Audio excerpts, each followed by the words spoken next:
Good evening. Welcome to the show. Welcome to Earth to the Other Side. My name is John Glasspool. I'm your host. And tonight I have the pleasure of speaking with Chelsea Grace. Chelsea, welcome to the program. I'm really happy to have you tonight. Thank you. It's wonderful that you reached out, and I'm really happy to share my story. You had a near-death experience when you were 13 years old, and I'll Yeah. just give you the floor and you can tell us all about it.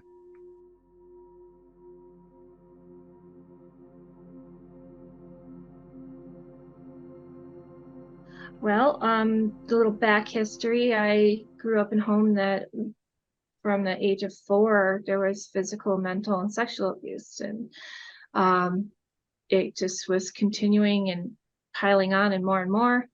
And when I was 12, I started trying to commit suicide.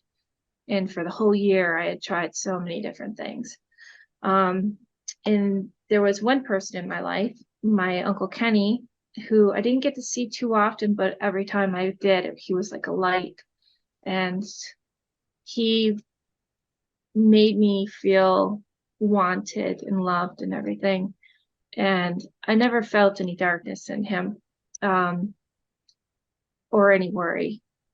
And he, probably because I was so young, but um, he was my role model. He was the one I was like looking towards getting me out of all this darkness and everything. And he ended up committing suicide when I was 13. And that was just devastating. So, things went on, and a little bit later, my brother, crazy, like I said, 5 years older, he was in charge of watching my sister and I, whom my mom worked 3 jobs. And one night, and he hosted all the high school parties, so we usually had like 50 kids at our house, probably 3 days a week at least. And he decided one night he wanted to climb the town water tower. So he took a whole group of friends up and decided, well, I have to watch my sisters, so took us up too. And about 50 feet up, he said, don't touch this wire. It's 440 line live wire on the water tower. And I got up there, and it was beautiful. Got to see buffalo and everything, and got back down. And then the next night I wanted to go up again, but everybody was a little bit too wasted to go up. So parties. Um, so basically I grabbed one of his friends that was willing to go, and we went up. And before we went up, I told him about the wire.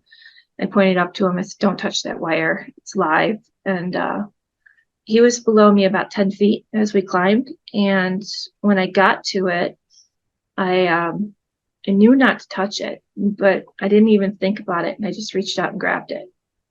And immediately I was frozen to that water tower. And it's like so much electricity was going through me. I like 1,000 times more than, just being shocked at electrical appliance at home or anything like that. And I I couldn't move a muscle, not a finger, nothing. And I felt all this energy coursing through me, and I'm like, oh God, I'm gonna die. And I started to pray. And at that point, I was judgmental about God. I had gone through so many different churches to find my way throughout the years, and had not really made a decision. Didn't think he was there. And I prayed that if he would let me live, I would live a better life. I would be a better person, and I would try to, live life to its fullest. And then I also asked him, I said, as long as you let me live, and let me live without permanent damage. I threw that in there. I don't even know why I threw that in there, but I just knew that if I fell this 50 feet, I'm going to be broken. I did not want to be in a wheelchair for my life. So um, everything, all of a sudden, I, I blacked out. It was like someone hit a switch. And I was standing in this black kind of void area. It was pretty vast. There was no walls or anything. It was like, it's really hard to explain because the colors, there was some colors. It was like varnished browns mixed with black, and they weren't like just flat colors. They were kind of like swirling a little bit and to make this space up. And I was standing there and I'm looking around and I'm like, oh my gosh. And I all of a sudden I looked to my left and a light shone. It was like this little ball of light that was just like glowing and pulsing. And then it shined down and there was a group of people. And those people were all walking around in a circle, like holding hands. And they were all very happy people, full of joy and love. And I realized that I saw my Uncle Kenny in there. And I recognized a couple of relatives, but I also felt like they were they felt like they were all family, but I didn't recognize them all. And they were all very happy. And my Uncle Kenny looked over to me and smiled. And then another ball of light showed up, and it was to my right. And it was above another group of people. And that group of people were all doing the same thing, holding hands, walking around in a circle.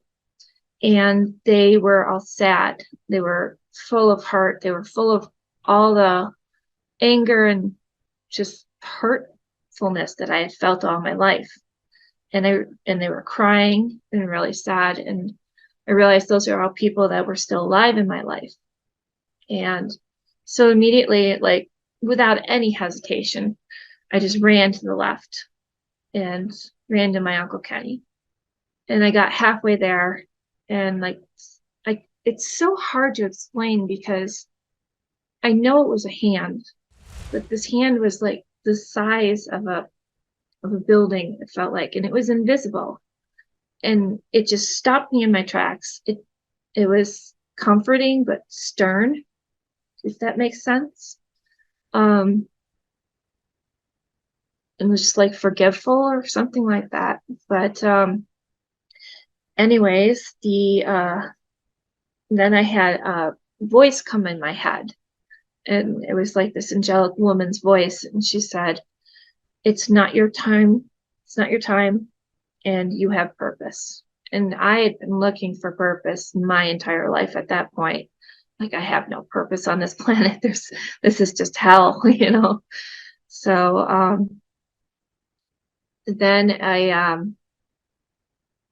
all of a sudden I blacked out again, and it felt like a switch went off again. But I didn't come back to like the regular reality. I was still in some kind of void, but everything shut off in front of me. And I felt like I had a choice, but in that moment, I guess I didn't have a choice because I was stopped and I was brought back.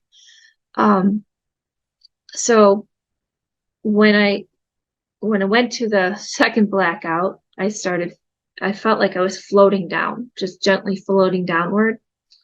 And then I woke up on the ground. And apparently from what had happened, because the other guy told me, he said, oh, before that, before I started floating down, I had felt two hands on my chest, just like push so hard, but it didn't hurt, just so forceful, and it had pushed me back like away far enough that when I landed standing straight up, and I landed probably about 5 feet away from the cement block, but I landed on the ground. So I feel like I was pushed back away from that block so that I wouldn't be crushed, you know, in the fall. And I woke up. Apparently I'd fallen forward. So I ended up with a slight concussion from falling forward. And I just laid there and for a little while. And the guy up on the tower was climbing down. He was screaming my name. And by the time he got to me, I was so calm. I had no pain. It was just very calm. And I told him, I'm like, calm down, just go get my brother. So I laid there the whole time, face down pretty much. And I didn't move. I didn't feel like I should. And he came back with the guy. They ended up rolling me over, pulling me underneath this little spot, this little bit of spot underneath the fence, through the dirt and everything. And then they put me on the back of a bicycle, and on the seat, I held on to my brother. We rode home 7 blocks to a booming house full of kids. My mom was working, of course. Um, they brought me upstairs, put me in my bed. A bunch of girls came in. They're like, "Oh my God, what do we do?" And one's drying the blood off of my face that came from my nose, because I guess I had blood like here and here. And the other one's elevating my feet. They had no clue what to do, you know. And they're like, "Okay, don't do anything. Just don't tell mom. I'm gonna be fine. I need to rest. That's all. I promise I'll be back in school tomorrow." And hour goes by, people keep checking on me, and my brother comes in an hour, and I'm like, yeah, you need to call mom, get her home, and have her take me to the hospital. She came home with my grandmother. She's a strict English woman. That ride was probably more hell than the water tower. So, you know, but we got to the hospital, they did all their tests and everything. The doctors were shocked because there was no burns on me. They said, your hip should have been crushed in that accident or worse. And he said, "We don't even need to operate on you. We don't have to do anything for you. We'll have you in a bed, for a couple weeks." And I had clean breaks in the front of my hips, and I had 2 cracks on the back of my hips. And I had a slight concussion from falling forward. And so in the 2 weeks in the hospital, I had to learn how to walk again. And then I got out of there, and immediately from there, I wanted to go back to school. So they let me go back to school on crutches. And like by the next year, I was running track and hurdles and stuff like that. So there was no permanent damage, just healed up really fast. And it was quite an experience. But the biggest point of it felt for me that them telling me that I had purpose when I felt like there was nothing in this world. Still looking for that purpose, by the way. So maybe it's my family, I don't know. But yeah, I'm so starting to wonder sometimes if not for most of us, purpose is just to live yeah. the Um, experience, all of from what it. I got from it, is that and it took me a while to like really absorb this. I mean, years pretty much to really absorb it, and to like let the voices, it's kind of like crazy, but let the voices in, um from the spirits above. They talk to me all the time now, and I had shut that switch off, and I'm like, "No, I don't want this," for many many years. Past 10 years I've been letting them in and stuff like that. Mhm. um I hadn't forgiven my mother when she passed. I wasn't at her deathbed. I refused to be there, and I refused, to have anything to do with her at the end. um but within like these last couple of years, I had seen a medium, and she helped me talk to her. She said, "Your mom has a message for her, for me." And she said that she's sorry, and that she acknowledges the everything that she played a part in. And for me, that was the biggest part right there, that she acknowledged it. And when I got that, I I forgave her. And now she won't stop talking in my head when I'm cooking, or things that we used to do together when I'm sewing or something like that. She'll be like, "Okay, do this." If I can't see to thread the needle, I close my eyes and say, "Mom, help me," and I thread the needle every time. It's weird. So When you had gone back home, like when your friends had brought you back to your house the night of the yeah, incident, how were you feeling? I mean, I was just like vibrant. I felt alive. I felt in awe, pretty much. It was so much to take in, and I just laid there, and it was, I don't know, it was really, it's hard to explain. I mean, it's the colors and everything. I would close my eyes and I could see all these beautiful colors that I can't even see on this planet. It's just like these purples and these iridescent blues and stuff like that. And they're just really hard to explain. I've tried with paintings and stuff like that. I can't get those colors here. It's Mhm. strange. I But understand what you mean. When you got to the school though, so you were mm, what, in grade 7, I guess, something like that? yeah, very popular all of a sudden. Very Yeah, popular. I bet. Yeah, yeah, the girl that got electrocuted. I bet. Yeah. Were you like running down the halls telling your friends that you died and may have seen No, angels or no? nope, no, I kept very closed about that. I was still, I don't know, I was still trying to take it in, I guess, for many years. And I mean, my husband's heard the story 100 times now, but I think it probably in my 20s I started talking about it and saying, I've been having these dreams and I've been remembering a lot of stuff, and I've been hearing a lot of people talk to me and they feel like family and stuff like that. And if I have a question, it's really funny because, okay, so when I go cooking dinner or something and I want to make something really great, come up with a recipe I've never thought of, I'm like, how much do I put into this? And it's like I just give it over to them and they cook it for me through my hands. Or when I'm painting, it's like I can't quite get this eye right or something.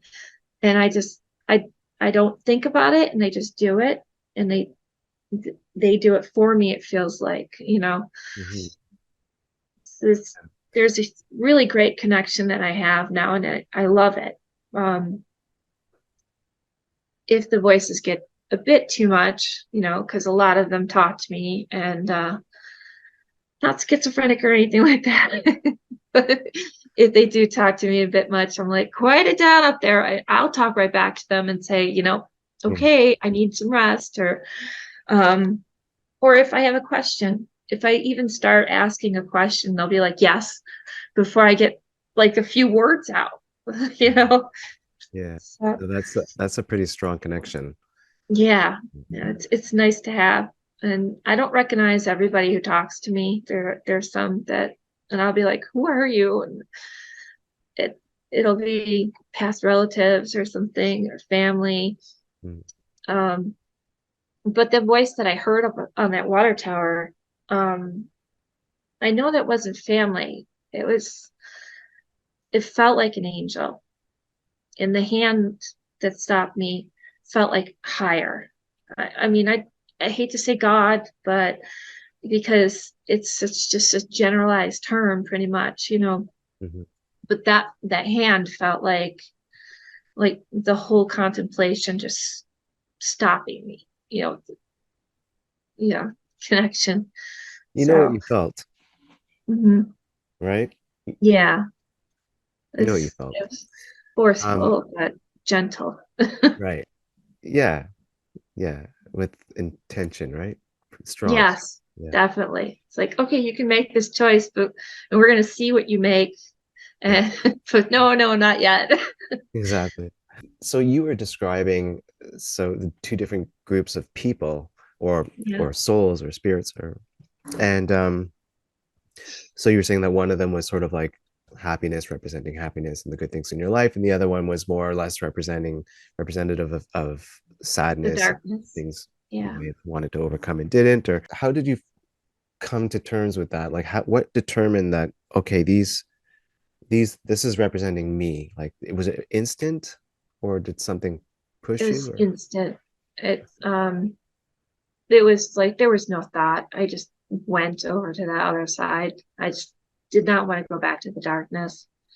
And then when I did go back, I realized that there there has to be different stages in my life. There has to be the stage where you cannot control what, in the beginning. You can't control, you're under everybody else's control because you're growing up and you're becoming an adult, and stages where you're learning to love and build a family, and then the spiritual stage, so on a older level, I guess.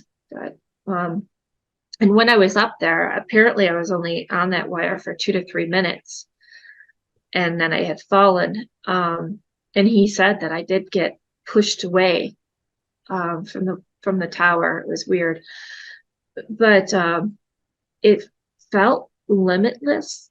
Like the time there was, it didn't feel like there was a clicking clock or anything like that. It felt limitless. Like, Like timeless, right? yeah, timeless. Mm. Exactly. Mhm. Yeah, that's cool. Yeah. Some people might wonder, like, could it have been some sort of aftershock, or maybe not aftershock, but like something to do with the electricity that might have pushed you at some point, Yeah, or is I had wondered that myself for a little while, but I don't think then so, by the way. thinking back on it, I mean, yeah, so my hands here and my other hands here, but the hands that I felt here, that I was like this far away from the tower from my chest. I wasn't like up to it or anything like that. It felt like two hands just like really shoving me away. And like I said, it was really forceful and fast. But it didn't hurt at all. And I didn't have any marks or anything like that. And from any of that, like on my hands were clear from the tower, the wire and everything. There was no burns or nothing. The voices, the being stopped up above, being pushed away, it was all a lot to take in. I'm sure, yeah. At any time, any moment, did you actually see your body? I glanced at it for a second and I saw myself. And well, I went right back up to just, I glanced down and looked. And then I went right back to what I was viewing because I felt like it was more important. I didn't even care about my body at that point because I wanted to go to that other circle, you know. And when you were actually in that realm, Mhm. did you take notice again of any sort of light body or energetic body or physical body, or was there no body, They or didn't is show this me. something? They No? didn't show me themselves. Okay. The voice went right through my head. The hand was invisible on its own too. But it was just so strong and everything. The only figures I saw were the ones that had passed and the ones that were alive. It's like they What did they wanted look me to like see to you? like regular people. Yeah? Like Yeah. in the physical world, same? Yes. Yep. They presented themselves as just regular people. And this So wasn't in any way dreamlike. You felt like it was really yeah, I real, felt or really real. mhm. Um, Some right say down to even more real, like I was curious yeah, if that's how you felt as well. Yeah. and right down to my uncle smiling at me. It's Yeah. like, okay, here we go. Yeah. I'm going. So how did this all change your perspective now? Like, as going in, you mentioned that you didn't have, you know, so much in terms of belief of God or a creator or Yeah, source. So how do you feel about all that now after your experience? I feel like I've got a new perspective on life, definitely.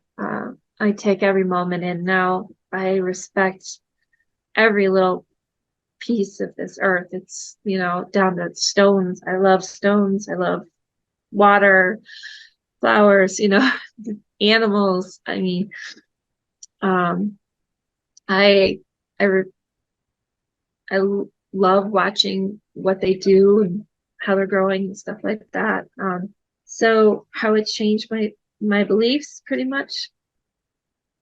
I feel like there's a collective there. I feel like the Akasha records. I feel like that we are put here for a reason to have an experience to add to the records. The records are always going and they're always filling.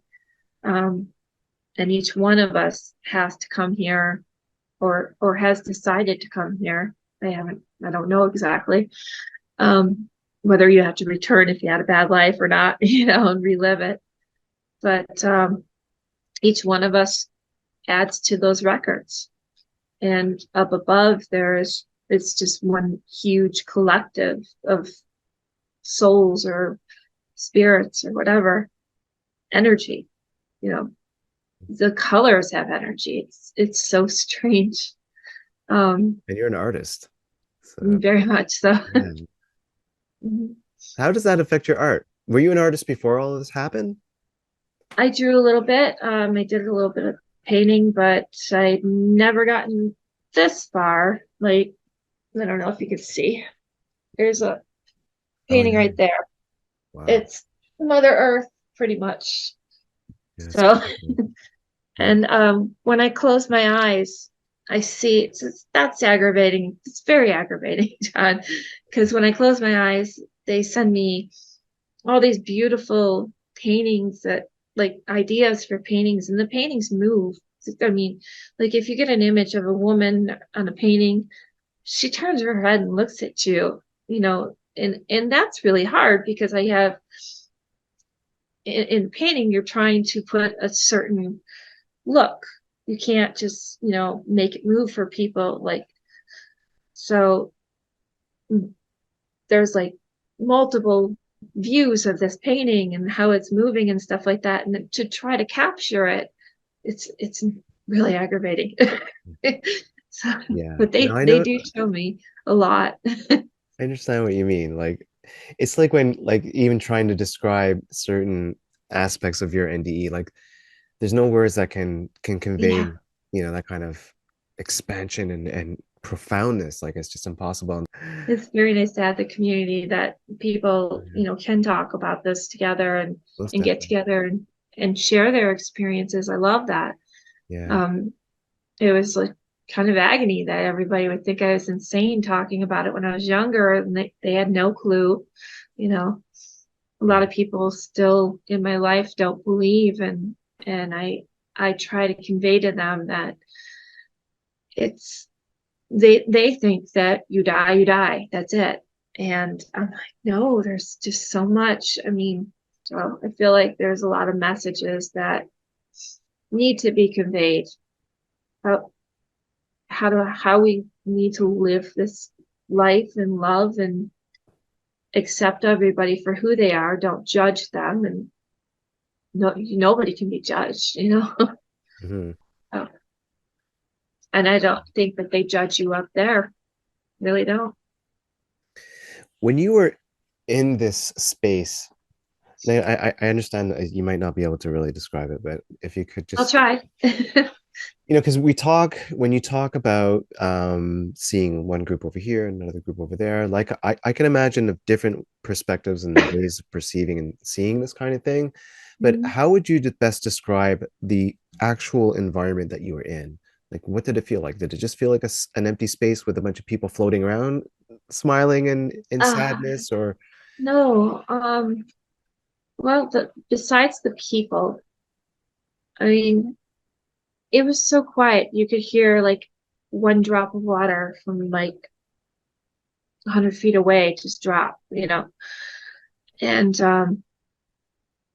it felt like it felt like a really safe space. It felt like there was so much love, and even though it was very dark, but I could still see these, I don't know, varnished brown colors mixing with the black and everything. And in like a shaded background of that, underneath me, it was just all black. It was like this black liquid, I guess, walking through this black liquid. Um, but it didn't feel like anything that was holding me down or anything like that. yeah, But I did feel surrounded by love the entire time. yeah. And I also felt I was still feeling deeply hurt inside, even though there was love all around me. Mhm. And I felt like that was kind of like being pulled out of me. And, You feel like you some know, of that hurt was being pulled out of you? yeah, it was being Wonderful. filled back with love and Mhm. and comforting. So Good.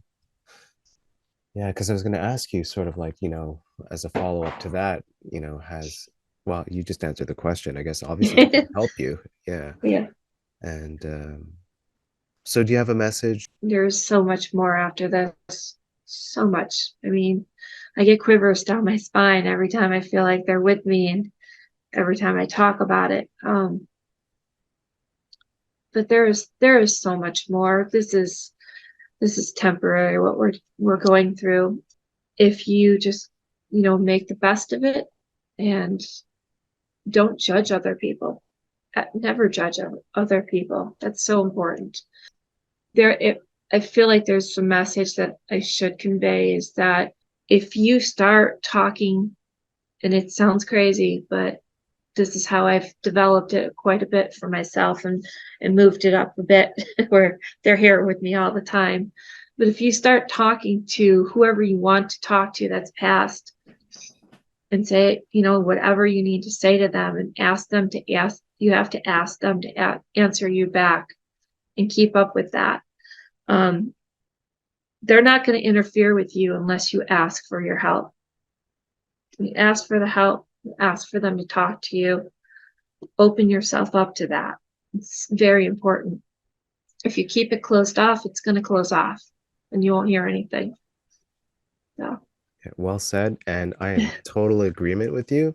Collectively, we have to know and understand, but especially know that no matter what, we're not alone. We're not alone. We have a support system, whether here on earth and in our circle, or even just in our spirit family, our spiritual support is always there. And for sure, it feels like they're not sometimes, but sometimes it's because we're not seeking them out. We're not asking for their help and demanding answers. And some yeah. people say, well, I do, and I do demand answers. Well, that's probably true, but there's a certain openness that we have Mm-hmm. to live, and we have Open from this here. openness. We have Yeah. to open our hearts, and we have to open that first, and that will open up everything else, and then Yeah. you start to feel and hear Mm-hmm. messages. Thank you so much for sharing your story, for sharing your Thank you for experience. letting me. Oh, absolutely my pleasure. And that's the whole point of doing this, is to help other people, and I'm quite sure that you're going to do that. Thank you. Blessings. Blessings to you too.